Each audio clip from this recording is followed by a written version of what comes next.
మనకి కార్లకి ఇప్పుడు ఎనకాల గార్డ్స్ అంటుంటారు. అంటే ఒక ఇనప కట్టడం లాంటిది పెట్టి దాన్ని ఒకవేళ ఏమైనా గుద్దినా సరే కారుకి బాడీకి తగలకుండా దాని వరకు తగిలి ఆగేటటువంటి వ్యవహారం.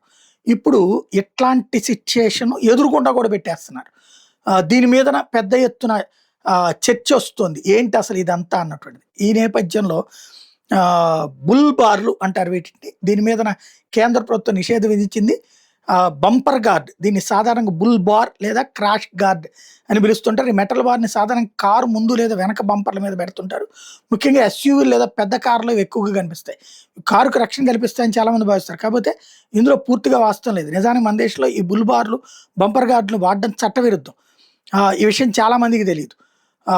2017లో దీన్ని నిషేధించారు. వాహన భద్రత దృష్టిలో ఉంచుకుని రోడ్డు రవాణా రహదారుల మంత్రిత్వ శాఖ 2017లో కీలక నిర్ణయం తీసుకుంది. దేశవ్యాప్తంగా కార్లకు బుల్ బార్ లేదా బంపర్ గార్డ్ నిషేధించింది. కార్లకు మాత్రమే కాదు, నిబంధన దాదాపు అన్ని రకాల వాహనాలకు వర్తిస్తుంది.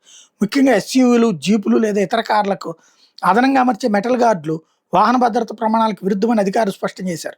బంపర్ గార్డులు కారుకు అదనపు రక్షణ కల్పిస్తాయని చాలామంది భావిస్తారు. కానీ భద్రత నిపుణుల ప్రకారం ఈ ప్రమాద సమయంలో ఎయిర్ బ్యాగ్ వ్యవస్థ పనితీరును దెబ్బతీసే అవకాశం ఉంది. సాధారణ కార్ ఢీ కొన్నప్పుడు వాహనంలోని సెన్సార్లు ప్రభావాన్ని గుర్తించి వెంటనే ఎయిర్ బ్యాగులు తెరుస్తాయి. కానీ ముందు భాగంలో ఈ బుల్ బార్ కనుక ఉంటే దానికే ఎక్కువ తీవ్రత ఉండడం వల్ల బంపర్ గార్డు ఉండటం మూలంగా ఆ ప్రభావం సెన్సార్లకు సరైన విధంగా కమ్యూనికేట్ కావట్లేదు. దీని కారణం కొన్ని సందర్భాల్లో ఎయిర్ బ్యాగులు సమయానికి పనిచేయని పరిస్థితి వస్తుంది.